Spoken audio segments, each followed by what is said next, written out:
भद्रं नो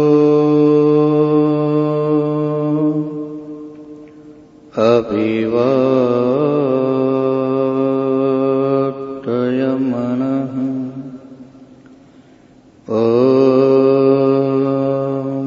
शांति शांति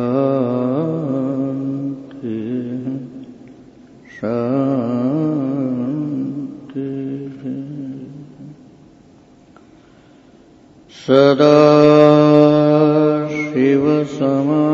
सदाशिवसमारम्भा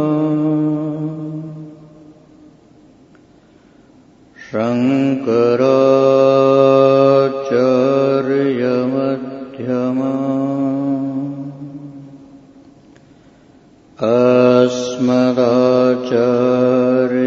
अस्मदाचार्यपर्यन्ता वन्दे गुरुपरम्परा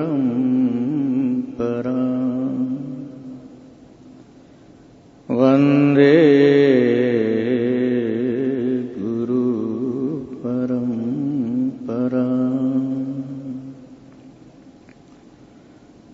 ॐ शान्ति शान्ति शान्ति।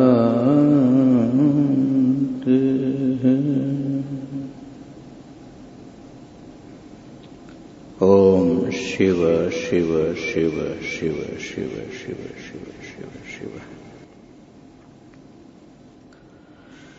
ईश्वर के असीम अनुग्रह से, गुरुजनों के पवित्र आशीर्वाद से, थोड़ा आवाज बढ़ा, भगवान की दिव्य विभूति स्वरूप समुद्र के पवित्र तट पर भगवान बाबुलनाथ जी के पावन सानिध्य में अनेक गुरुजनों की उपस्थिति से पवित्र इस पवित्र मंच पर, प्रेमपुरी के इस पवित्र सत्संग प्रांगण में विगत कुछ दिनों से भगवान भाष्यकार के द्वारा रचित उपदेश पंचकम का, साधन पंचकम का, इस स्तोत्र का चिंतन मनन हम लोग कर रहे हैं।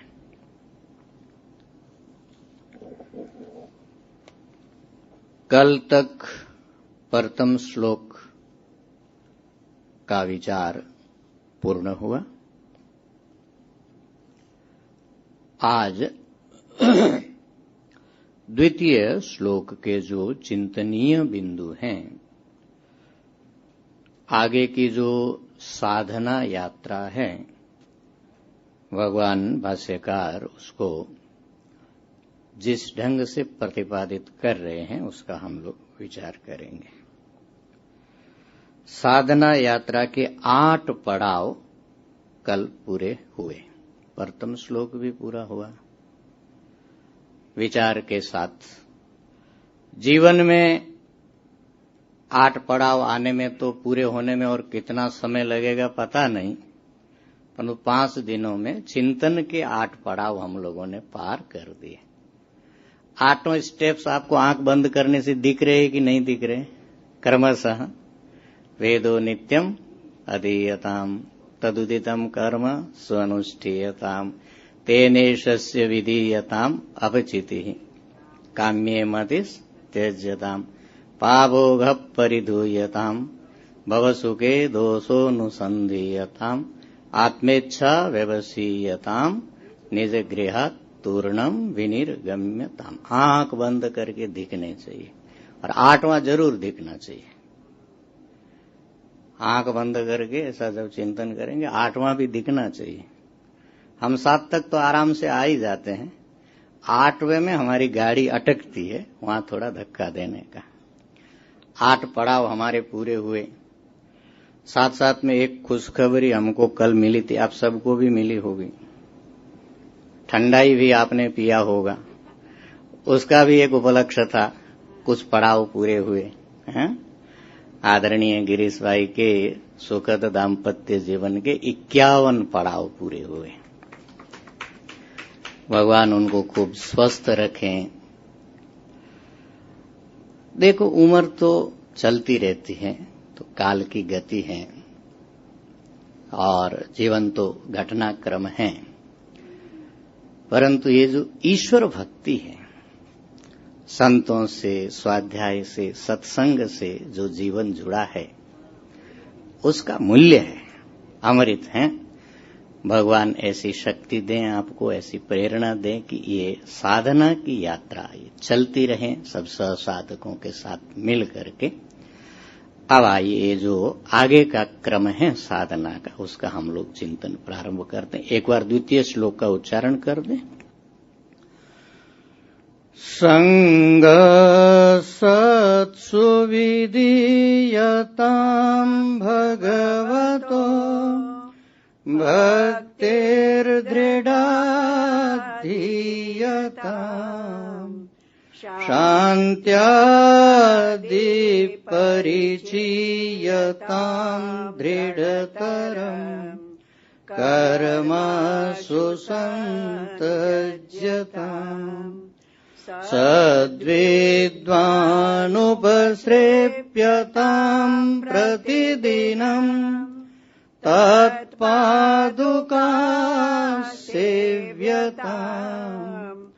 ब्रह्मैकाक्षरमर्थ्यताम् श्रुतिशिरो वाक्यम् समाकर्ण्यताम् समाकर्ण्यताम्। इस श्लोक में भी 8 स्टेप्स हैं। एक बार साधारण शब्दार्थ विचार कर लें। संगः सत्सु विधीयताम्, ये याद रखने का कि घर आपने छोड़ दिया है। पीछे वाले स्टेप में निज गृहात् तूर्णम विनिर्गम्यताम्, अब आपने फिजिकली छोड़ा हो या मेंटली छोड़ा हो या मेंटली फिजिकली दोनों प्रकार से छोड़ा हो, वो है जरूरी। एक टीकाकार ने लिखा, इसके ऊपर कुछ संस्कृत की टीकाएं भी उपलब्ध है, 2 टीकाएं हैं और बड़ी अच्छी टीकाएं हैं, मनन करने लायक है। कहा कि जिनको बहुत ज्यादा गृहाशक्ति है, घर में बहुत ज्यादा आकर्षण है या उनके कामों में बहुत ज्यादा लगा हुआ है, वो साधना करने के लिए उसको समय भी नहीं मिलेगा और उससे संभव होगा नहीं। इसलिए गृहाशक्ति का त्याग बहुत जरूरी है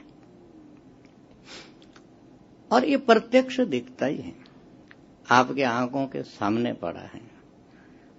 बंबई के इस एरिया में पॉपुलेशन कम नहीं है, लाखों लोग रह रहे होंगे और इस हॉल में बहुत सारे लोग आ सकते हैं, परंतु वो लोग यहां पर नहीं हैं। क्यों नहीं है? कहीं ना कहीं फंसे हुए हैं। कहां फंसे हुए हैं? वही गिराशक्ति में ही फंसे हैं। उसका ही रूप है पुत्रेष्णा, वित्तेष्णा, लोकेष्णा, जो उनको अटक करके रखी है। ये होते हुए अध्यात्म चिंतन बहुत गहराई से संभव नहीं है। इसलिए वो तो त्याग की बात वहां आ गई। फिर आगे व्हाट नेक्स्ट? आपने घर छोड़ दिया।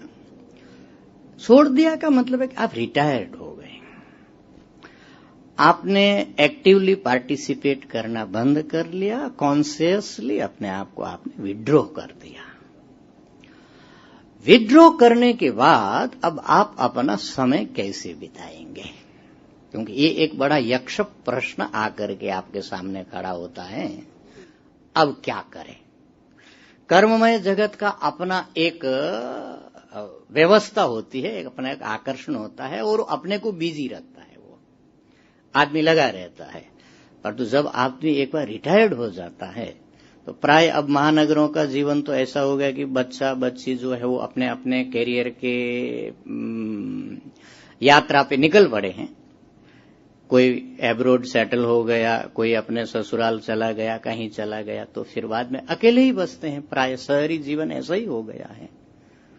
तो उनके सामने एक यक्ष प्रश्न चला आता है कि संसार या आपने छोड़ दिया हो या संसार ने आपको छोड़ दिया हो, दोनों परिस्थिति हो सकती है, परंतु व्हाट नेक्स्ट? अब उसके बाद क्या करें? तो उसके लिए ये एक बड़ी सुंदर सजेशन है, संगः सत्सु विधीयताम्। फिर और घर में पड़े रहने का नहीं, जहां पर भगवत भक्तों का संग मिले वहां पर अपना ज्यादा से ज्यादा समय बिताने का। फिर आएंगे इस पॉइंट पे दोबारा, एक बार सामान्य अर्थ समझे। ये 9वीं साधना है, 40 के क्रम में ये 9वां बिंदु है। 10वां है भगवतः भक्तिर दृढ़ाधीयता। इसकी भी बड़ी जरूरत है, क्योंकि श्रेयांसी बहुविज्ञानी, जब भी आप कुछ भला करने जाएंगे, अच्छा करने जाएंगे, और विशेषतः आत्मकल्याण के क्षेत्र में जब आप आगे बढ़ना चाहेंगे, हर प्रकार के विघ्न उपलब्ध होंगे आपको। आदि देविक, आदि भौतिक, आध्यात्मिक। पहले एक दूसरा संघर्ष था, संसार का संघर्ष था, उससे जैसे तैसे आपने पार पाया।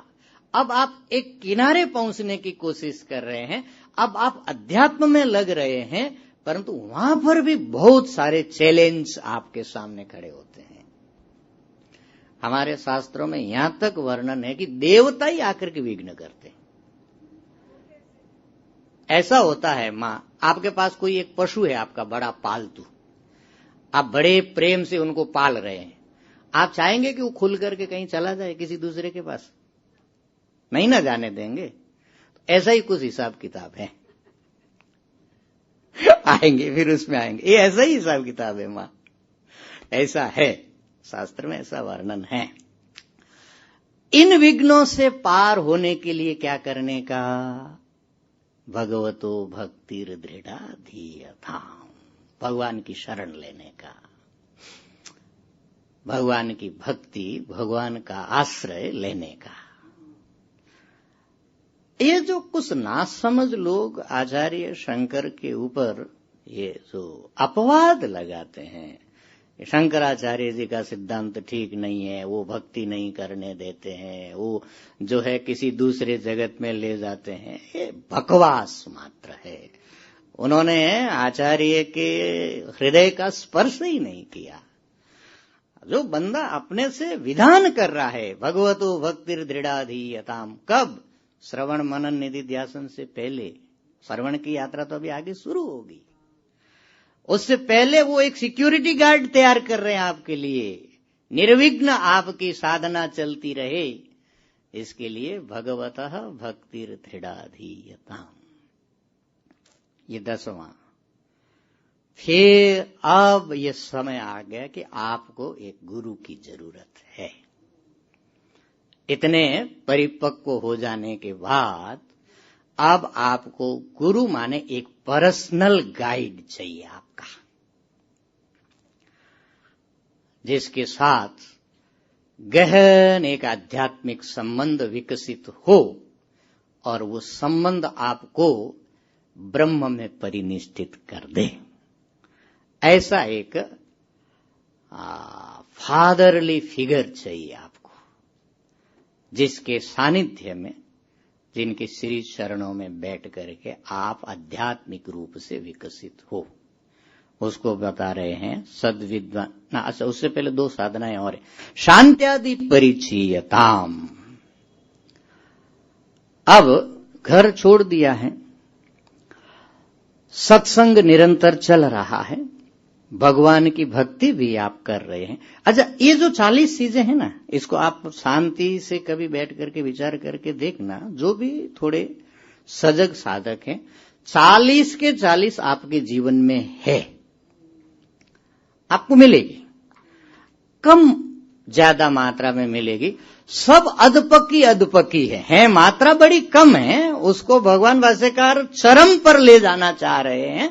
परंतु ऐसा नहीं है कि आपके पास 1 2 4 हो या 5 7 10 न हो, लगभग आपको सब मिलेगी। क्योंकि जो आत्मकामी है उसके लिए जो नेचुरल चीजें हैं उसको भगवान भाष्यकार यहां प्रतिपादन कर रहे हैं। तो ऑलमोस्ट है सब चीजें आपके पास, उसको चमकाना है, उसको और ग्रूम करना है, और उसके ऊपर जो थोड़े पर्दे पड़े हुए हैं उसको हटाना है। तो शांत्यादि परिचीयताम, शम दम उपरति तितिक्षा श्रद्धा समाधान, ये जो देवी संपत्ति है, क्योंकि यहां आकर के भी एक बड़ा खतरा रहता है साधक के लिए। कर्ममय जगत उसको बहुत बिजी रखता है, इसलिए वो कुछ अपने टारगेट सेट करके उसमें लगा रहता था। अब जब कर्ममय जगत से वो फ्री हो गया, कर्ममय जगत ने उसको छोड़ दिया, अब उसके पास यदि अच्छी संपत्ति नहीं होगी तो फिर ये एक संभावना बनी रहती है कि वो फिर और कुछ खराब चीजों में लग जाए। ऐसा संभव है। इसलिए हमारे यहां कहावत है, खाली दिमाग शैतान का घर होता है। आप इसको बहुत ज्यादा फ्री छोड़ नहीं सकते, उसको एंगेज्ड रखना पड़ता है। तो आत्मकामी साधक को कहां एंगेज्ड रखना अपने को? शांत्यादि परिशीयताम, शम दम उपरति तितिक्षा श्रद्धा समाधान, और ये भगवान की भक्ति, इन सब देवी संपत्तियों का अर्जन करने में अपने आप को इन्वॉल्व करके रखने का, ताकि आपका जो टाइम है वो क्वालिटी टाइम बने और आपका जीवन रसमय बने और एक कंटिन्यूअस प्रोग्रेस, एक स्पिरिचुअल अपलिफ्टमेंट, उसका प्रोसेस कंटिन्यूअसली चलता रहे। इसलिए शांत्यादि परिचीयताम। अब एक बड़ी विचित्र बात बता रहे भगवान भाष्यकार, उसके ऊपर थोड़ा गहराई से ध्यान देने का। दृढ़तरः कर्मासु संतज्यता, दृढ़तर जो कर्म है उसको भगवान भाष्यकार बता रहे कि जितना जल्दी हो आप उसको छोड़ दीजिए। अब ये बड़ी विचित्र बात है। देखिए, प्रथम श्लोक में कर्म के संबंध में जो कुछ बोलना था बोल दिया। कर्मों को ईश्वर की पूजा बनाओ, काम्य कर्मों को छोड़ो, पाप पैदा करने वाले कर्मों को तो करो ही मत, ये सब विधान आया है काम्य मति त्यज्यताम इत्यादि में। यहां पर फिर बता रहे दृढ़तरम कर्मासु संतज्यताम, इतना दूर आकर के क्या मतलब है? तो इसका बड़ा गहरा मतलब है। अनंत जन्मों की कर्म की वासना के कारण हम ऐसे लाचार बने हुए हैं कर्मों से कि छोड़ देने पर भी ठीक से वो छूटते नहीं है। बहुत बार मैं देखता हूं साधकों में ऐसा दिखाई पड़ता है, घर छोड़ करके आ गए, किसी इंस्टीट्यूशन में आ गए, स्पिरिचुअल इंस्टीट्यूशन में आ गए, परंतु वो पूर्व वासना और संस्कार ऐसा पड़ा, वहां फिर एक ग्रुपिंग, वहां फिर अपना एक नया संसार, फिर वहां पर जो है वही पॉलिटिक की चर्चा, फिर वही दुनिया की चर्चा, क्योंकि वो आदत पड़ी हुई है। तो उस चक्र से वो बाहर निकलता नहीं है।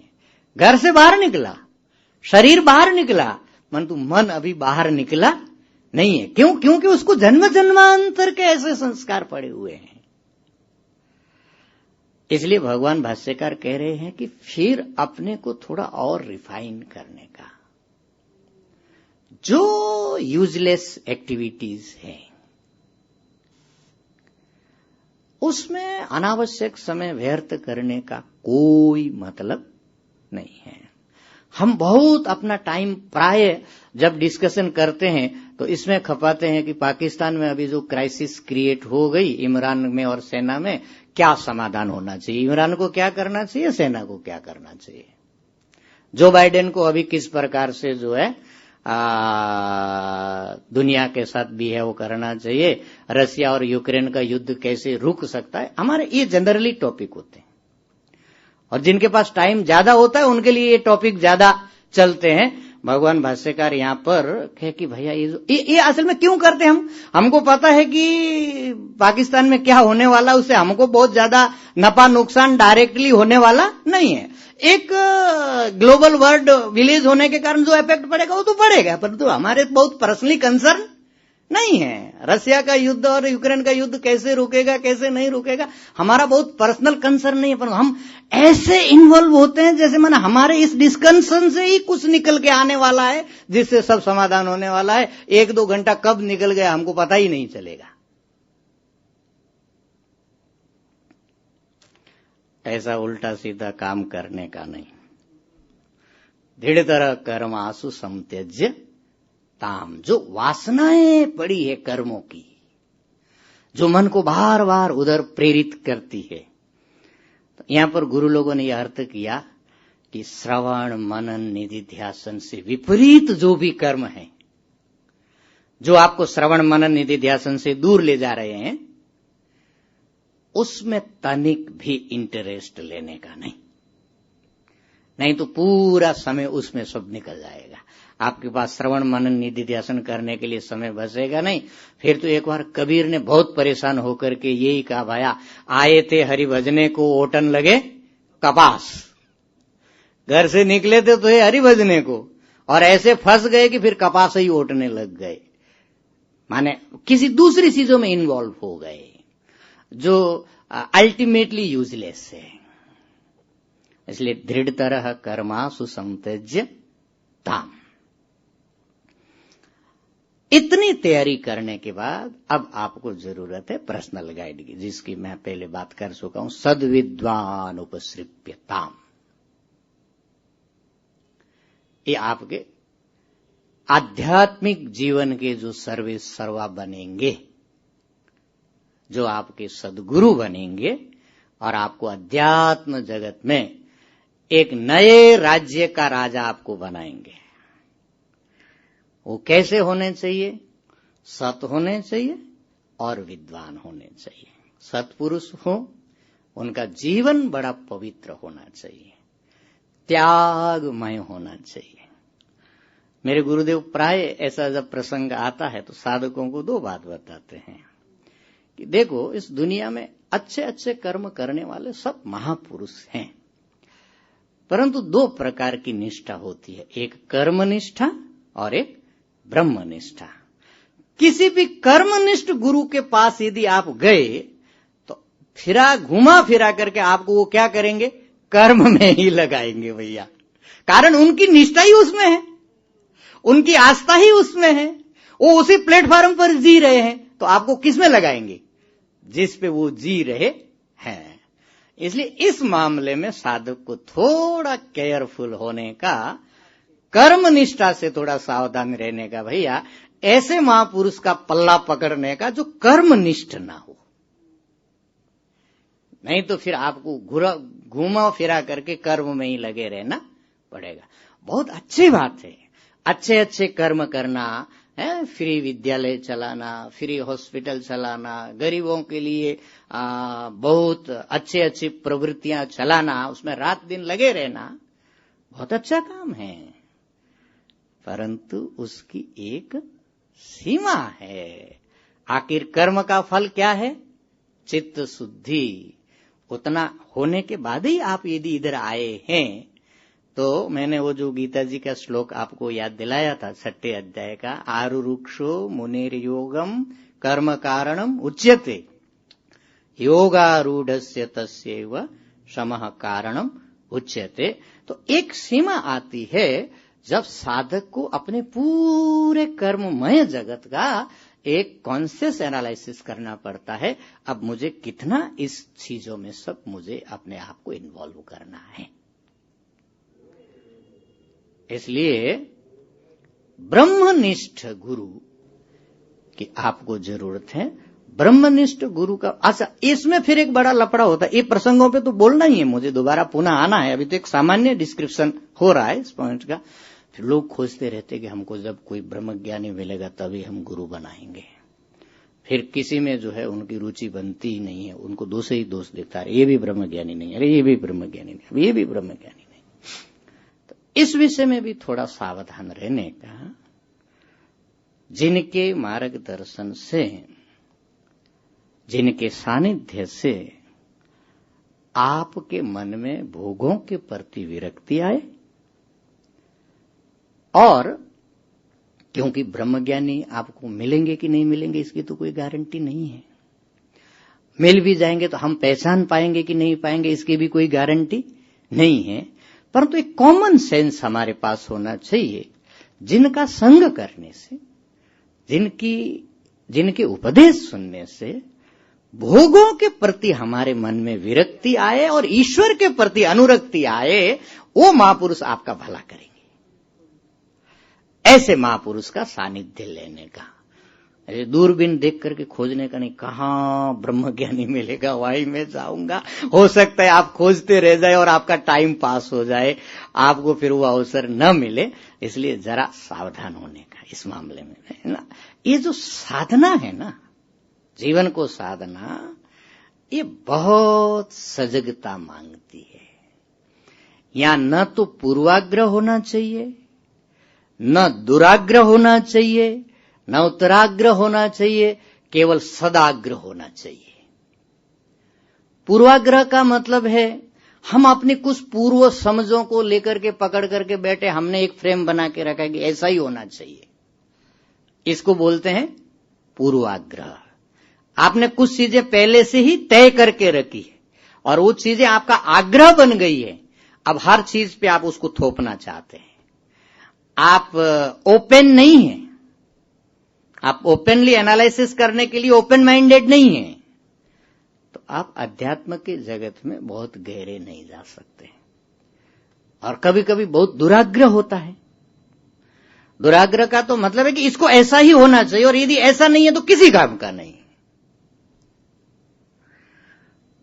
अरे भैया, जिस ईश्वर ने इसको बनाया है वो हमसे और आपसे 1000 गुना ज्यादा बुद्धिमान है। उन्होंने बनाया है माने उनको इसकी वैल्यू पता है। किसी भी पदार्थ के प्रति बहुत दुराग्रह नहीं रखने का। और उत्तराग्रह, भविष्य में ऐसा होना चाहिए तभी ये हमारे काम का होगा, ऐसा भी साधक को सत्य से दूर ले जाता है। सदाग्रह, शास्त्र ने जैसा कहा है, जैसा कल्याणकारी है, ऐसा होना चाहिए। ये जो दृष्टि है, जीवन दृष्टि, साधक को विकसित करती है। इसलिए सद्विद्वान उपसृप्यताम, ऐसे किसी महापुरुष का सानिध्य लें जिनके संग से, जिनके वचनों से, जिनके उपदेश से हमारे भोग की वासना कम हो, भोग इच्छा कम हो और ईश्वर के प्रति एक अनुरक्ति, एक प्रेम जागे। उनके पवित्र जीवन को देख करके अध्यात्म के क्षेत्र में आगे बढ़ने की प्रेरणा मिले। फिर वो आपके जीवन में गुरु के रूप में, और इसकी क्या महिमा है जीवन में, ये जब दोबारा इस बिंदु पर विचार करने के लिए आएंगे तब विचार करेंगे हम लोग। सद्विद्वान उपसृप्यताम और प्रतिदिनम तत्पादुका सेव्यताम। प्रतिदिन, अब यहां तो प्रतिदिन शब्द भगवान भाष्यकार ने जोड़ दिया। ये सब कठिन काम है, परंतु जो कठिन हो उसी का नाम साधना है, जो सरल लगे उसका नाम भोग है, वो योग नहीं है। जो कठिन होगा वही साधना है आपकी, वही आपको परिष्कार करेगा। सरलता वाला तो हम जन्म जन्मांतर से उसको करने में लगे ही हैं। और सरल क्या है? आहार निद्रा भय में तुनंच, ये बहुत सरल है। प्रकृति में आपको हर जगह उपलब्ध है, हर जन्म में उपलब्ध है, हर देश काल परिस्थिति में उपलब्ध है, उसका नाम साधना नहीं है। तत्पादुका सेव्यताम प्रतिदिनम। और ये प्रतिदिन पादुका सेवन का क्या मतलब है? माने इसके पीछे क्या राज है उसका फिर विचार करेंगे, परंतु सत महापुरुष के सानिध्य में बैठ करके अपना तन मन धन अर्पण करके उनकी प्रसन्नता हमको प्राप्त हो, ऐसा हमारा जीवन का आचरण होना चाहिए।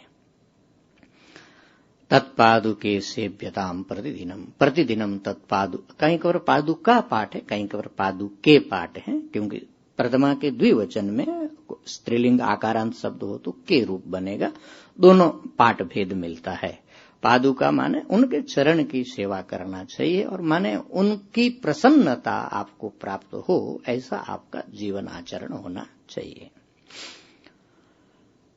अब काम की बात आ रही है। यहां तक तो श्रवण के लिए आपकी तैयारी बताई गई है।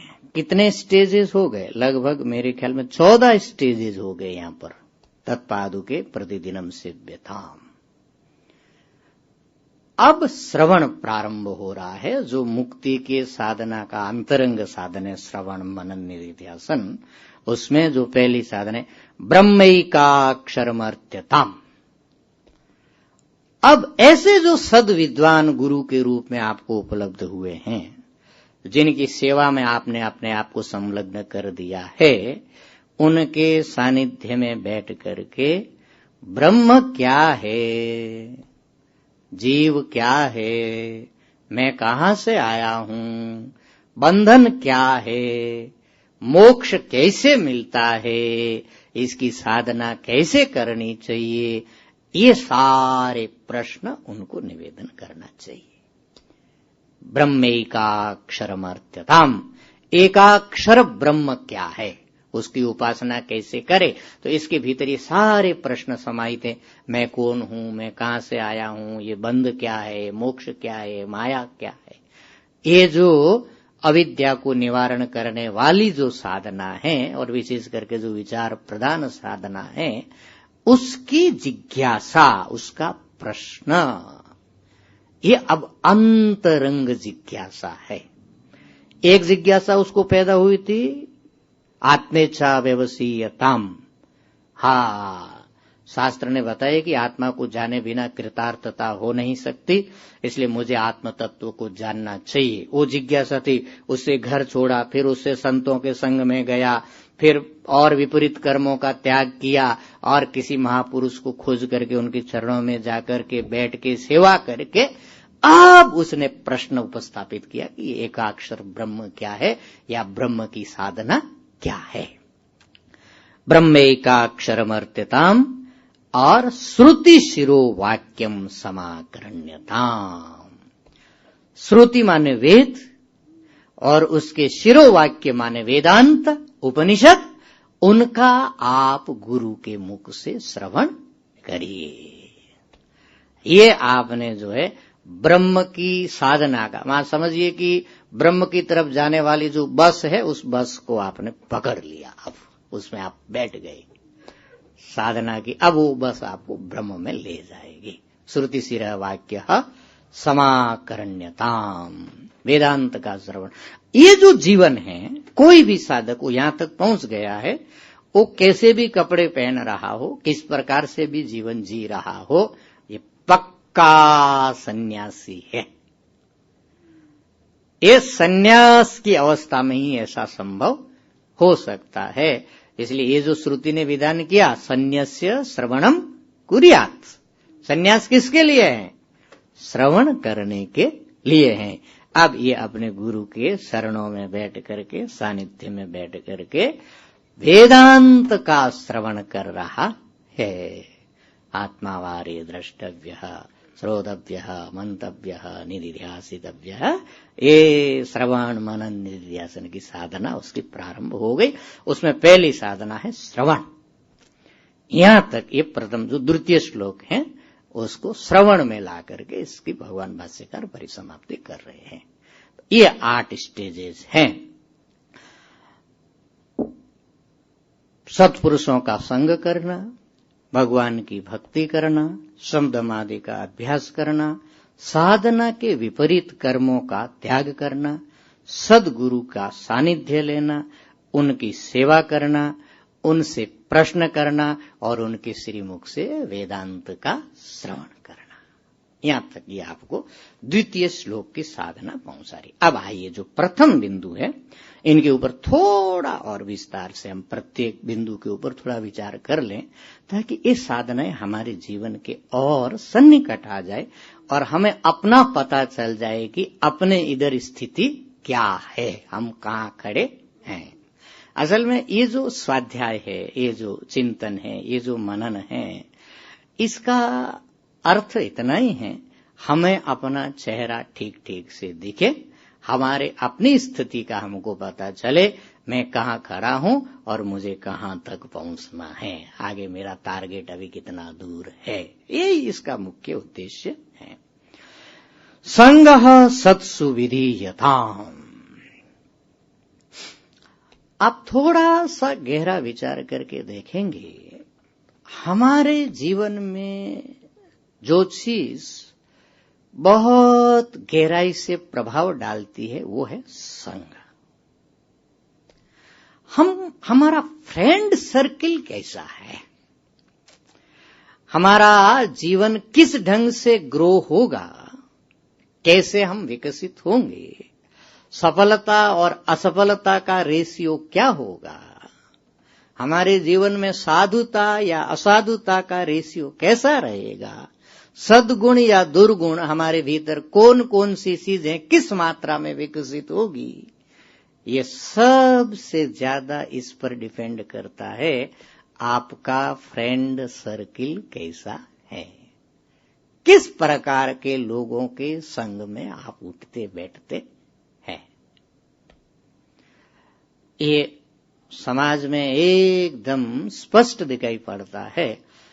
कोई व्यक्ति है जिसने कभी शराब को छुआ भी नहीं, हाथ भी नहीं दिया, परंतु एक शराबियों की गोष्ठी में यदि पड़ जाए, उनके साथ उठना बैठना शुरू करे, उनसे यदि क्लोज रिलेशनशिप यदि बने, तो देखना थोड़े दिनों में, थोड़े महीनों में वो धीरे धीरे शराबी बन जाए, क्योंकि वो उसकी महिमा समझाएंगे, उसको उसका गुणगान करेंगे, उसके जो जो कल्पना जनित हो, जो पॉजिटिव साइड है, अरे शराब तो ऐसी है, ऐसी देखो, इतना टेंशन रहता है, दिमाग फटने लगता है, परंतु यदि एक पैक ले ले तो एकदम रिलैक्स, उसको लगेगा तो बहुत बढ़िया दवा है भैया। और फिर वो अपने पैसों से सिखाएंगे थोड़ा थोड़ा, क्योंकि उनको अपना परिवार बढ़ाना है। तो ये देखा जाता है, जैसा आप संग करेंगे वैसा रंग आपके ऊपर चढ़ना शुरू हो जाएगा। अच्छा, ये जो दुनिया है ना, ये बाहर से आपको एक जगत दिख रहा है ना, इसके भीतर बहुत प्रकार के जगत हैं। उसमें से कौन से जगत के निवासी आप है? देखो, यहां पॉलिटिशियनों का एक जगत है, निरंतर रात दिन वहां पर पॉलिटिक्स से संबंधित ही विचार विमर्श होगा, क्योंकि वो एक दुनिया है, उनकी अलग दुनिया है। स्पोर्ट्स वालों का अपना एक जगत है, एक दुनिया है उनकी। ओ उस फील्ड की रात, उनका उठना बैठना सोना जागना उसके साथ है। इसी प्रकार संगीत वालों की अपनी एक दुनिया है, वो एक नया जगत है। बाहर से आपको सबके चेहरे एक जैसे दिखते हैं, परंतु प्रत्येक व्यक्ति अपने भीतर में अपना एक संसार सजा करके बैठा है। इसी प्रकार साधकों का अपना एक जगत है, अपनी एक दुनिया है। वहां जाकर के बैठेंगे तो उस प्रकार का आचरण, उस प्रकार का विचार, उस प्रकार का चिंतन, उस प्रकार का समझ डेवलप होगा। कौन सी दुनिया में आप जी रहे हैं, ये बहुत प्रभाव पड़ता है आपके जीवन पर, और पड़ रहा है। ठीक बता रही मां, ये पड़ रहा है किसके संग में आप उठते हैं। अच्छा, संग यदि अच्छा नहीं है तो क्या होगा? भगवान ने गीता जी में एकदम स्टेप बाय स्टेप सवा दिया। संगात संजायते कामः, कामात् क्रोधो भी जायते, क्रोधात् भवति सम्मोह, सम्मोहात् स्मृति विभ्रमः, स्मृति भ्रंशात् बुद्धिनाशः, बुद्धिनाशात् एकदम क्लियरली कैसे पहुंचता है बंदा, स्टेप बाय स्टेप प्रत्येक स्टेशन को दिखा दिया। ये दुष्संग यदि जीवन में है तो भैया बहुत गड़बड़ है। आचारहीनम न पुनन्ति वेदा। आचरण यदि शुद्ध नहीं है आपका, तो चारों वेद यदि आपको मुख जबानी कंठस्थ है तो भी आपका कल्याण करने वाला नहीं है। संकट के समय आपको छोड़ करके ऐसे उड़ जाएगी वो विद्या जैसे पंख निकलने पर कोई पक्षी अपना घोंसला छोड़ करके उड़ जाता है। इसलिए ये बहुत जरूरी नहीं है कि आपने कितना पढ़ा, ये बहुत जरूरी है कि आपके जीवन में कितना पचा, आपने कितना पचा लिया। और ये पचाने का सामर्थ्य कहां से मिलता है?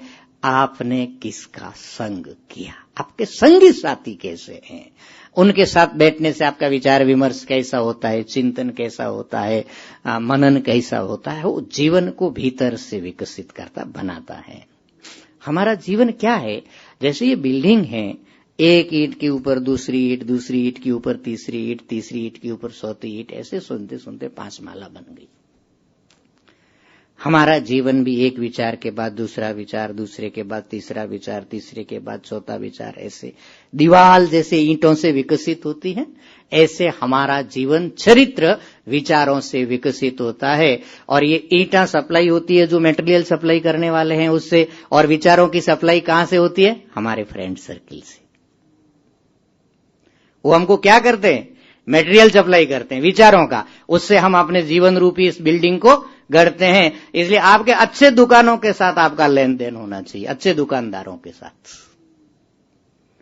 अच्छे दुकानदारों के साथ मतलब जो आपको अच्छा मटेरियल सप्लाई करे, जिनके साथ बैठने से, उठने से, जिनकी जीवन को देखने से, जिनकी बातें सुनने से आपको भगवत भक्ति का, ईश्वर प्रेम का, आत्म जिज्ञासा का अन्वेषण करने का अवसर मिले।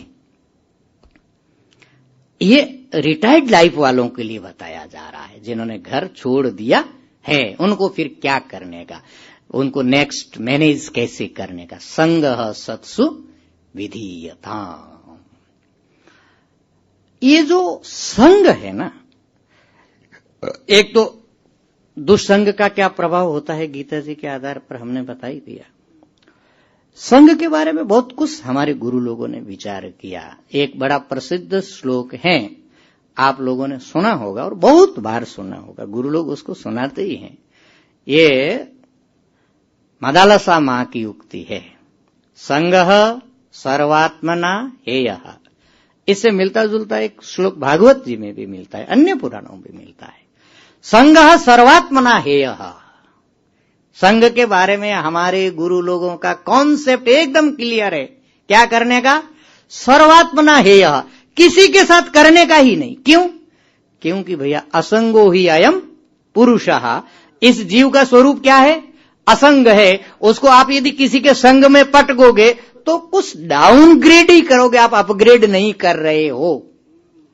इसलिए डाउनग्रेड करने का नहीं, ये फर्स्ट स्टैंडर्ड का चिंतन है। संगः सर्वात्मना हेयः। तो कहा कि महाराज क्या करें, हम तो आदत के लाचार हैं, जन्म जन्मांतर की आदत हमको लगी है। किस चीज की? संग करने की। और कब से लगी है? अनादिकाल से लगी हुई है। हम असल में एक प्रकार के नशेड़ी हैं और जन्म जन्मांतर से वो नशा हम कर रहे हैं। तो किसी बड़े नशेड़ी को यदि आप एकदम बता दे कि छोड़ो तुम ये, और उसके लिए ये पॉसिबल नहीं है। हमारे लिए भी यही समस्या है। हम तो जन्म जन्मांतर से ये नशा करते आ रहे हैं, संग वाला। इसे ये प्राकृतिक प्राप्त होता है हमको। जैसे ही थोड़ा सा हम ग्रोन अप होते हैं, 17 साल 18 साल 20 साल की उम्र होती है, टीनेज जैसे ही कंप्लीट होती है, हमको एक नेचुरल डिमांड होती है कि अभी एक संगी साथी हमको चाहिए। क्यों? क्योंकि हम प्रकृति में इसी ढंग से ग्रो हुए हैं। तो हम तो भैया आदत के लाचार। इसलिए आपकी ये पहले वाली बात हमको ठीक से समझ में नहीं आ रही है। संगः सर्वात्मना हेयः। फिर हम गुरु लोग हमारी इस दुविधा को समझते हैं। सचेत त्यक्तुम न शक्यते, इस स्टेज पर यदि आप उस संग का त्याग करने के लिए समर्थ नहीं है, आपका मन इतना परिपक्व नहीं है, अभी यदि तैयारी उतनी नहीं हुई है, सचेत त्यक्तुम न शक्यते, तब क्या करने का? सद भी सह कर्तव्यम। फिर वो जो आपके संग का नशा है, संग की जो आदत है, उसको आप टर्न कर दीजिए। क्या करने का? संग सद भी सह कर्तव्यम, सत्पुरुषों के साथ संग करिए। फिर आप कहा कि इससे कौन सा बड़ा तीर मार लिया हमने, आखिर तो संग ही रहा। कहा कि बहुत फर्क है। सताम संगो ही भेषजम, सत महापुरुषों का जो संग है वो औषधि है। किसके लिए? संग रूपी दोष को या संग रूपी रोग को मिटाने के लिए। ताकि ये कैसे संभव है? तो इसका बड़ा एक क्लियर एग्जाम्पल है। एक कांटा आपके पैर में गड़ गया, बहुत दुख दे रहा है आपको, बहुत पीड़ा है, पैर में गड़ा हुआ कांटा। अब आपको उस कांटे को निकालना है। फिर आपको क्या करना पड़ेगा? एक दूसरा कांटा लेना पड़ेगा। क्यों दूसरा कांटा पकड़ रहे हो? पहले से मन भरा नहीं क्या जो पैर में गड़ा है? कहा कि दूसरा कांटा इसलिए लेना है कि उससे खोद करके हम पहले वाले कांटे को निकाल दे। तो ये जो सामान्य संग है, ये क्या है? हमारे पैर में गड़ा हुआ कांटा है। और ये जो सत्पुरुषों का संग है, वो हमारे हाथ में पकड़ा वाला कांटा है, जो खोद के उस दूसरे कांटे को निकाल देगा। और निकल जाएगा तो फिर दोनों कांटों का प्रयोजन पूरा हो जाएगा। इसलिए भैया, ये दरवाजा है अध्यात्म जगत में प्रवेश करने के लिए। संगः सत्सु विधीयताम, सताम संगो ही भेषजम। महापुरुषों का जो संग है, वो संग असल में औषधि का काम करता है। इसके पीछे एक बहुत बड़ी साइकोलॉजी काम करती है। संग के पीछे एक बहुत बड़ी साइकोलॉजी काम करती है। क्यों? कि देखिए, सत्संग सुनना एक अलग बात है, उससे हम लोग इंटेलेक्चुअली प्रिपेयर्ड होते हैं, तर्क के स्तर पर अपने को हम तैयार करते हैं, उससे हमारा माइंड डेवलप होता है। सुनने से हृदय पूरा विकसित होता नहीं है, परंतु जीवन दिमाग से नहीं चलता है, जीवन हृदय से चलता है। हृदय के विश्वास हमारे जीवन के विश्वास हैं। संग का क्या प्रभाव पड़ता है, उसको एक एग्जाम्पल से समझने की हम कोशिश करते हैं। हमने बहुत बार सुना है, और सत्संग में प्राय इस बात को हमेशा बोला जाता है, सत्यम वद, सत्य बोलना चाहिए। हम समझते हैं और इसकी महिमा भी हम जानते हैं। सांस बराबर तप नहीं, झूठ बराबर पाप, जाके हृदय सांस है, ताके हृदय हरि आप। सत्य और ईश्वर में रति भर भी फर्क नहीं है। आपने सत्य को पकड़ा माने ईश्वर को ही पकड़ लिया। हमने सुना, सत्संग सुना, और हम तर्क के स्तर पर समझ भी गए। इंटेलेक्चुअली हम जो है इम्प्रूव हो गए कि हाँ, सत्य बोलना चाहिए। परंतु अब जीवन में ऐसा प्रसंग आकर के उपस्थित हुआ कि हम यहां पर यदि सत्य बोले तो हमारे स्वार्थ पर बड़ा आघात होगा, और थोड़ा सा यदि झूठ बोल दे तो इस स्वार्थ की रक्षा हो सकती है। अब साधक यहां आकर के फंसता है। फिर क्या करता है? अपने स्वार्थ के लिए थोड़ा झूठ बोल देता है। हम लोगों के जीवन की यही ट्रेजेडी है। सत्य बोलना चाहिए, हम सब जानते हैं, परंतु जब भी हम पर्सनली फंसते हैं तो हम थोड़ा स्केप करते हैं, पतली गली लेते हैं, क्योंकि हमने इंटेलेक्चुअली सुन करके रखा है, समझ के रखा है। परंतु अब एक दूसरी परिस्थिति, किसी महापुरुष के साथ आप जी रहे हैं, बहुत क्रिटिकल सिचुएशन में दिख रहा है कि उन्होंने यदि यहां पर सत्य का पक्ष लिया तो इतना नुकसान होगा, परंतु उस महापुरुष के जीवन में इतनी पवित्रता है, इतनी परिपक्वता है कि भले ही जीवन शेष हो जाए, परंतु असत्य का आश्रय नहीं लेने का है। सत्य तो सत्य ही है और हमको सत्य का ही पथ पकड़ करके चलने का है। और उन्होंने एक ऐसा निर्णय लिया कि बाकी सब नुकसानों को सहन कर लिया और सत्य के पथ पर खड़े रह गए। अब आपने अपनी आंखों से जब इस इंसिडेंट को देखा, उसका जो इफेक्ट आपके जीवन पर होगा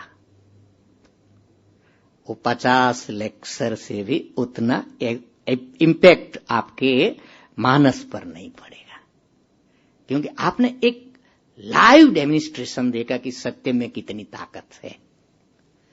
और फिर सत्य का पालन करते हुए जो कष्ट आ रहा है उसको सहन करते हुए उनकी जो प्रसन्नता है और अपना सत्य से बच करके झूठ का आश्रय लेने पर जो गिल्टी है, क्योंकि ये तो पता चलता है हमको तो कि हम जबान से तो बहुत बोलते कि सत्य बोलना चाहिए, परंतु हमने जब समय आया तो हमने सत्य का पालन किया नहीं, इसकी गिल्टी रहती है।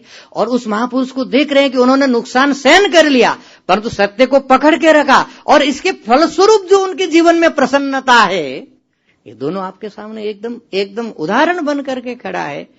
तब साधक के भीतर मजबूती आती है कि हाँ, हमको भी ऐसा होना चाहिए।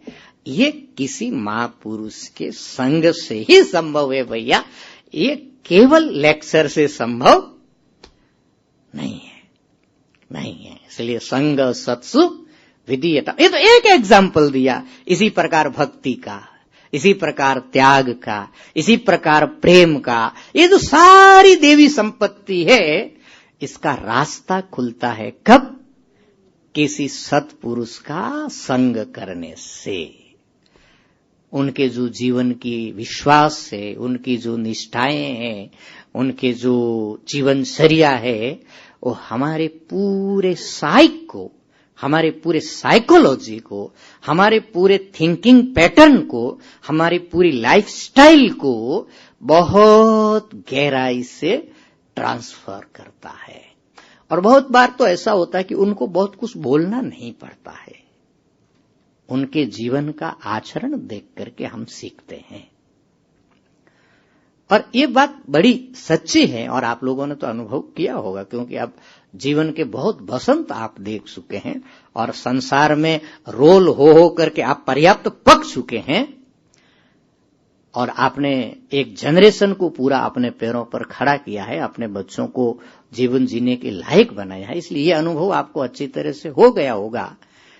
उपदेश देकर के कम सिखाया जाता है, आचरण करके बहुत ज्यादा सिखाया जाता है। और आचरण करके सिखाने वाले कौन है? सत महापुरुष है। इसलिए उनका संग करना चाहिए। संग सत्सु विधीयता। गांधी जी के जीवन की यह घटना आप सब लोगों ने सुनी होगी, गुड़ वाली। उनके जीवन की एक ऐसी घटना मिलती है कि कोई एक बच्चा बहुत गुड़ खाता था जो उसके स्वास्थ्य के लिए बहुत नुकसानदायक है। तो बापू उस इलाके में गए हुए थे, वो माँ अपने बच्चे को लेकर के बापू के पास गई और बड़े मुश्किल से उनको टाइम मिला। उनका तो टाइम बड़ा वो होता था, बिजी टाइम होता था। तो जैसे तैसे उनको एक अपॉइंटमेंट मिला, गई माँ, प्रणाम किया, कुछ चर्चा की और एक कॉम्प्लेन किया कि बापू ये बच्चा गुड़ बहुत खाता है और इसके लिए बड़ा नुकसानदायक है, परंतु ये मानता नहीं, परंतु आपका बड़ा भक्त है, आप यदि कह दे तो ये गुड़ खाना बंद कर देगा। बाबू थोड़ा चिंता में पड़ गए, कहा कि अच्छा माँ, मैं अभी यहाँ पर इस गांव में 4-5 दिन इधर हूँ, 3 दिन बाद में तुम उसको लेकर के आना। माँ ने कहा कि ठीक है। वो फिर 3 दिन बाद में अपॉइंटमेंट लेकर आया। बापू ने कहा कि इनको 3 दिन बाद में अपॉइंटमेंट देना, एक बार हमसे मिलेंगे।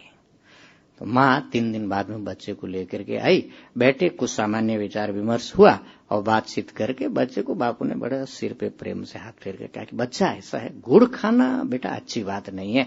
देखो तुम्हारे उससे दांत सड़ जाएंगे, पूरे इतने सुंदर दांत है तुम्हारे, पूरा मुंह कैसा हो जाएगा, विकृत हो जाएगा और पेट में भी कीड़े पड़ जाएंगे और तुम्हारा जीवन पूरा खराब हो जाएगा। लड़के को समझ में आएगा, हाँ बापू अब आज से मैं जो है नहीं खाऊंगा। बात उसने मान लिया। माँ को बड़ा आश्चर्य हुआ, इतना ही जब बताना था तो 3 दिन पहले भी बता सकते थे। तो माँ ने पूछा बापू को, क्यों आपने 3 दिन पहले नहीं बताया, आज बताया? बापू ने कहा कि एक प्रॉब्लम था, मैं भी थोड़ा थोड़ा खाता था, इसलिए पहले मैंने उसको छोड़ा, मुझे पता था कि जब तक करता रहूंगा गलती तब तक प्रभाव पड़ेगा नहीं, मैं छोड़ करके जब बताऊंगा तो उसका असर पड़ेगा। अब ये किसी ने कल्पना किया, ये वास्तविक घटनाओं, परंतु ये एकदम परफेक्ट एग्जाम्पल है, ऐसा होता है। तो ऐसे एग्जाम्पल आपको भैया महापुरुषों का संग करने से ही मिलेगा। इसलिए जीवन को आध्यात्मिक स्तर पर विकसित करने के लिए बहुत जरूरी है कि आप उसको महापुरुषों के संग में डालें। ये एक ट्रैक है, उस ट्रैक में डालना है। संग सत्सु विधीयताम, इसमें बहुत कुछ बोला जा सकता है, परंतु महत्वपूर्ण बात यही है कि यहां से हमारे जीवन के लिए एक नया दरवाजा खुलता है, जहां से हम एक नई दुनिया में प्रवेश करते हैं। साधकों की दुनिया है, साधकों का जगत है, साधक बन करके उसमें जीने का एक ट्रेनिंग मिलती, और ये ट्रेनिंग बहुत जरूरी है। देखो प्रकृति में देखा होगा आपने, हर एक चिड़िया अपने बच्चे को ट्रेनिंग देती है कैसे उड़ना है, कैसे वो पंख फैलाना है। एक बिल्ली अपने बच्चे को ट्रेनिंग देती है कैसे शिकार करना है। एक शेरनी अपने बच्चे को ट्रेंड करती है कैसे शिकार करना है। हमको भी ट्रेनिंग की बहुत जरूरत है, और ये संत और भक्त जो है हमारे माँ बाप हैं, उनके साथ में रहेंगे तो हमको ट्रेनिंग मिलेगी। ये लाइव ट्रेनिंग की जरूरत है। ये हो गया 9वां बिंदु। आज अब थोड़ा 10वें बिंदु को भी स्पर्श करते, क्योंकि आज स्वाध्याय है नहीं, थोड़ा टाइम और मैं ले सकता हूं, 5-10 मिनट और टाइम ले रहा हूं मैं। 10वां बिंदु है भगवतः भक्ति दृढ़ा आधीयताम्। अब आप देखेंगे कि जैसे जैसे आप आगे आगे जाएंगे आपकी साधना और गहरी गहरी गहरी गहरी गहरी होती जाएगी। अब ये एक पूरा नया एलिमेंट हमारे सामने आ रहा है। इतने देर तक जो चर्चा हो रही थी वो दीन दुनिया की चर्चा हो रही थी ना, ये करो ये मत करो, ईश्वर का वहां कोई खास लेना देना नहीं था। आदमी अकेला संघर्ष कर रहा है, जैसे ये छोड़ना है वो छोड़ना है, पाप नहीं करना है, काम्य नहीं करना है, वेद में जो विदित है वो करना है, उसको ईश्वर की पूजा बनाना, तो थोड़ा ईश्वर का चिंतन कर रहा था वहां। अब नए ढंग से आया भगवतः भक्तिर्दृढ़ आधीयताम्। अब वहां उस स्टेज पर पहुंचे आप जहां से अब आपका जीवन ईश्वर से जुड़ेगा। ये एक बड़ा लंबा क्षेत्र है। भक्ति का जो क्षेत्र है ये अपने आप में एक बड़ा पथ है। कर्म योग का एक पथ है, भक्ति योग का एक पूरा पथ है, और ज्ञान योग का एक पथ है। तो ये भक्ति अपने आप में एक स्वतंत्र पूरी साधना पद्धति है। इसको थोड़ा गहराई से साधक को समझना चाहिए, ताकि उसके अध्यात्म जीवन में एक गहराई आए। ये जो भक्ति शब्द है इसका अर्थ इतना विस्तृत है, इसका आयाम इतना विस्तृत है, बहुत बार हम लोगों को ठीक से पकड़ में नहीं आता है कि भक्ति भक्ति भक्ति। बहुत लोग बता रहे, कुछ लोग बता रहे प्रेम, कुछ लोग बता रहे सेवा, कुछ लोग बता रहे शरणागति, कुछ क्या बोल रहा, कुछ पकड़ में ही नहीं आता कि आखिर भक्ति क्या है। जैसे एक शब्द है भोजन, शब्द तो एक ही है, दुनिया में इसकी कितनी वैरायटीज है, कोई लिस्ट बना सकता है क्या? है? अक्षर तो 3 है, भो ज न, इसमें कितनी वैरायटीज भरी हुई है? असंख्य वैरायटीज भरी है। अब एक ने अपने भोजन का व्याख्यान किया, दूसरे ने अपने भोजन का व्याख्यान किया, तीसरे ने अपने भोजन का व्याख्यान किया, and you are totally confused what भोजन इज। वो ऐसा बोल रहा है, ये ऐसा बोल रहा है, वो ऐसा बोल रहा है, और तीनों के वक्तव्य में कोई समानता नहीं है। अरे किसका नाम भोजन है भैया? ऐसा होता है कि नहीं होता है? हमारे भक्ति जगत के साथ भी ऐसा ही है। हम बड़े कंफ्यूज हो जाते हैं, उसने ऐसा बताया, उसने ऐसा बताया, उसने ऐसा बताया। अरे भैया फिर क्या चीजें पता ही नहीं चलता हम लोगों को, किसको भक्ति माने।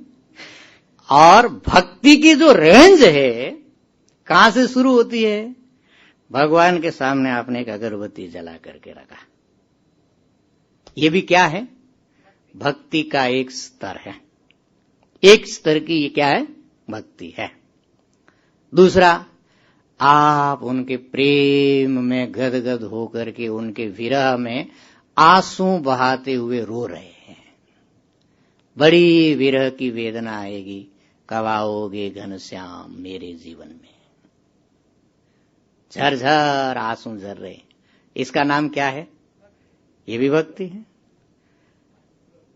और आप किसी एकांत में अपने परम प्रेमास्पद का चिंतन करते हुए उसके साथ एकात्म होकर के रसास्वादन कर रहे हैं, उसका नाम क्या है? भक्ति। तो इसकी कितनी रेंज लंबी पता चल रहा है?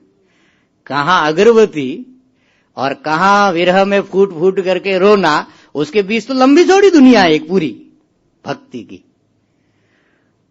तो साधक को इसकी रेंज ठीक ठीक से पकड़ में नहीं आती है कि भक्ति माने क्या।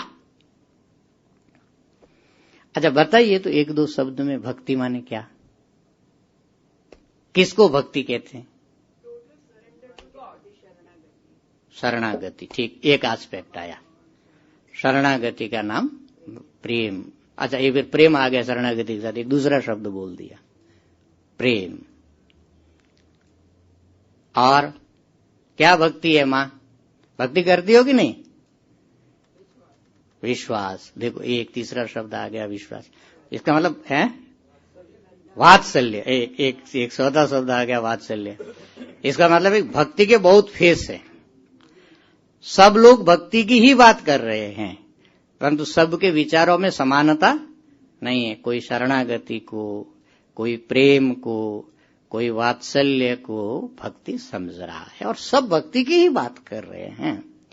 तो इसलिए ये भक्ति जगत बहुत लंबा चौड़ा जगत है भैया। हमारी जो परंपरा है, शांकरी परंपरा, हम लोग वेदांत के सिद्धांत को अपने जीवन की साधना बना करके जी रहे हैं। शांकरी परंपरा में भक्ति का अर्थ क्या है, ये समझना हमारे लिए ज्यादा महत्वपूर्ण है। बाकी आप लोगों ने जो सब कुछ बताया वो सब भक्ति का ही रूप है, परंतु हमारे लिए मोस्ट इंपॉर्टेंट है शंकराचार्य जी की संप्रदाय में भक्ति का स्वरूप क्या है, क्योंकि हम उसको अपने जीवन का आश्रय बना करके चल रहे हैं, इसलिए वो हमारे लिए मोस्ट इंपॉर्टेंट है। उसके ऊपर मैं थोड़ा फोकस करने की कोशिश करूंगा। ये जो भक्ति शब्द है, ये आप लोग अब थोड़े संस्कृत शब्दों से, व्याकरण से परिचित हैं, इसलिए इसमें भज ये धातु है, और संस्कृत में शब्द का अर्थ प्राय धातु से तय होता है कि को धातु किस अर्थ में, वो शब्द का मुख्य अर्थ होता है। तो भज धातु सेवा अर्थ में होता है प्रयोग उसका, भज सेवायाम। और सेवा शब्द के कई अर्थ होते हैं, उसपे 3 प्रत्यय लगा तो भक्ति ये शब्द बना। तो जो मूल भक्ति शब्द है, उस शब्द का शब्द से लव्य जो अर्थ है वो होगा सेवा। भक्ति शब्द का अर्थ क्या होगा? भज सेवायाम। किसी की आप अत्यंत हृदय पूर्वक सेवा कर रहे हैं, इसका मतलब है कि आप उसकी भक्ति कर रहे हैं और आप उसके भक्त हैं। इसलिए हम बहुत बार बोलते मातृ पितृ भक्त, ये तो माँ बाप का भक्त है। परंतु अभी आप जो भक्ति शब्द का अर्थ बोल रहे थे, वो माँ बाप आपके दिमाग में ज्यादा नहीं थे। आपके दिमाग में कौन था? केवल एकमात्र ईश्वर। परंतु भक्ति शब्द इतना विस्तृत है कि उसमें पत्नी भी समाहित है और धन भी समाहित है, माँ बाप भी समाहित है। यदि मान लीजिए आप प्रेम से धन की सेवा कर रहे हो, तो आप किसके भक्त हो? धन के भक्त हो। धन की भक्ति हो रही कि नहीं हो रही है? तो भक्ति शब्द वहां तक पहुंच रहा है कि नहीं पहुंच रहा है? इसी प्रकार जिसकी भी आप सेवा कर रहे हैं, उसके आप क्या हैं? भक्त है। अब आप अपना अपना टटोल करके देख लो भैया, आप किसके भक्त हो? कोई अपने शरीर की सेवा कर रहा है, लगा हुआ है किस क्रीम पाउडर लिपस्टिक ये सेंट वेंट कपड़ा, पूरा समय उसका उसी में जा रहा है, वो किसका भक्त है? शरीर का भक्त है। हाँ मां,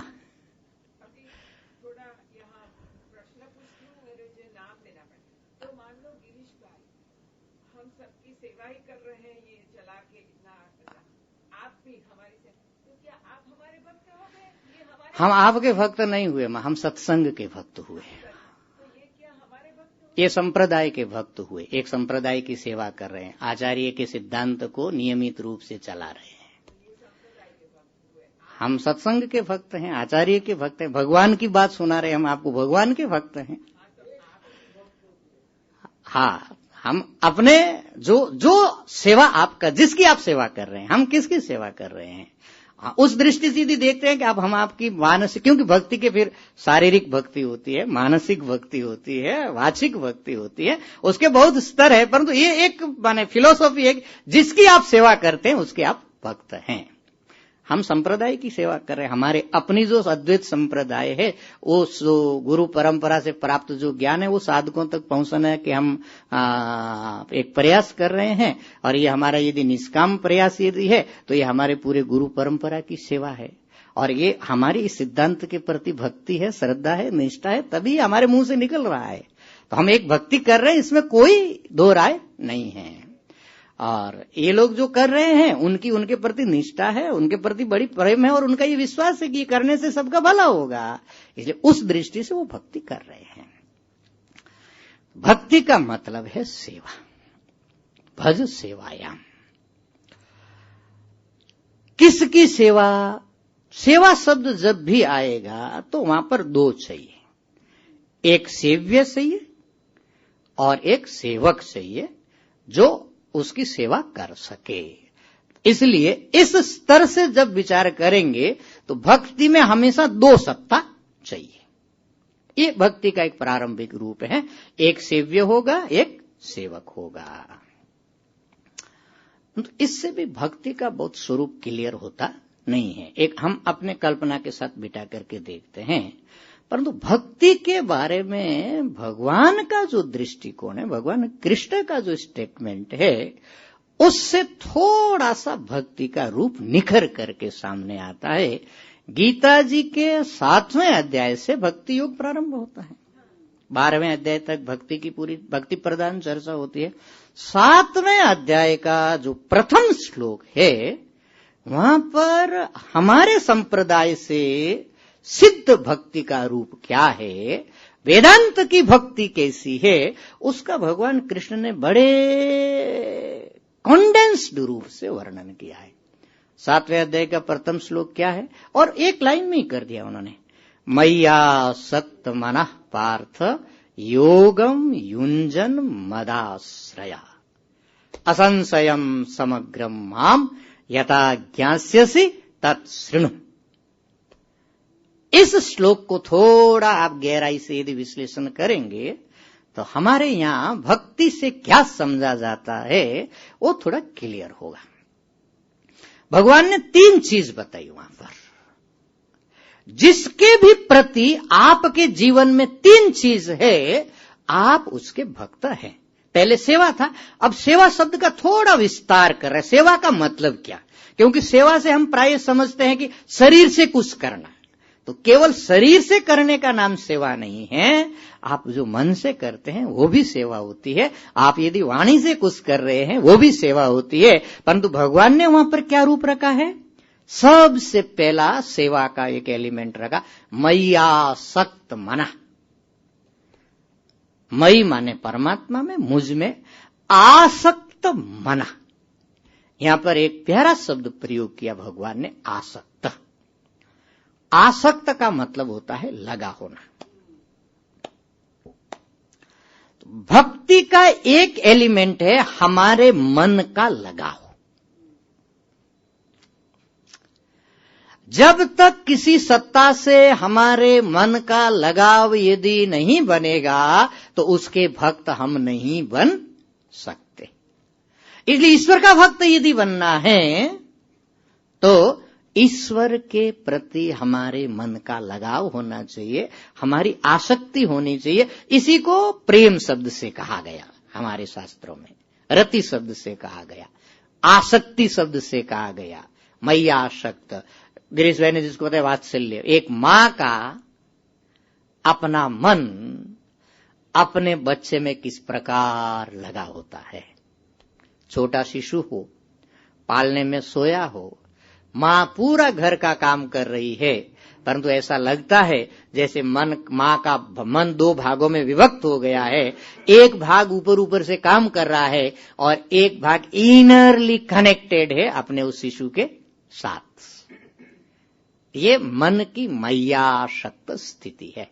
मय्यासक्त माना पार्थ। तो ये भक्ति जगत का ये पहला स्टेज है, हमारे मन का एक गहरा जुड़ाव, गहरा लगाव, गहरी आसक्ति, गहरी प्रीति। अब आप इसको जो शब्द दे दीजिए, इस शब्द के पीछे भाव ये भरा हुआ है आपके मन का लगाव। आप उनको दिल दे बैठे, तब भक्ति प्रारंभ होती है। मय्यासक्त माना पार्थ, ये पहली चीज हो गई। यहां 3 चीज है। दूसरा, योगम युंजन। योग शब्द का अर्थ होता है एकाग्रता। योग शब्द का क्या अर्थ होता है? एकाग्रता। और युंजन माने युक्तता। एकाग्रता पूर्वक आप जिसका चिंतन कर रहे हैं। और एकाग्रता का मतलब क्या है? मां वाला उदाहरण है। मां सब कुछ कर रही है, उसका मन भोजन बना रहा है, भोजन में कौन मसाला पड़ना चाहिए, कब पकता है, कब कच्चा है, कैसे मेंटेन करना है, फ्लेम कितना रखना है, कब उतार देना, परंतु उसके मन की एक एकाग्रता जो है अपने शिशु के साथ जुड़ी हुई है। इसका मतलब उसका निरंतर एक संबंध, एक योग उसके साथ बना हुआ है। एकाग्रता पूर्वक चिंतन। चित्त एक प्रकार से उसमें ऐसी आदत पड़ गई है मन में, ऐसा प्रवाह उसमें निर्मित हो गया है, निरंतरता से उसके साथ जुड़ा हुआ है। योगम युंजन। और तीसरा, मदाश्रय। आश्रय, जिसको शरणागति बता रहे थे। जीवन का परम लक्ष्य आप जिसको मानते हैं, परम प्राप्तव्य जिसको मानते हैं, परम आश्रय जिसको मानते हैं, उसके आप भक्त हैं। आपको यदि लगता है कि धन से ही हमारा भला होगा, तो धन आपके जीवन का आश्रय रहेगा। आप सर्वतोभावेन उसके साथ जुड़ना चाहेंगे।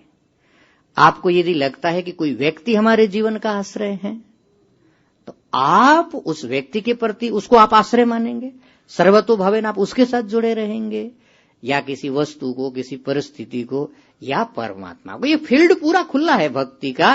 परंतु ये तीनों चीजें जहां आपकी एक अलाइनमेंट बन गया इन तीनों का, आसक्ति, चिंतन और आश्रय, ये तीनों जिनसे संयुक्त हो जाएगा, आप उसके भक्त बन गए। और विशेषतः अध्यात्म जगत में ये जाना जाता है या माना जाता है, तीनों हमारे परमात्मा के साथ जुड़े, तब ये क्या हो जाएगी? परमात्मा की भक्ति हो जाएगी।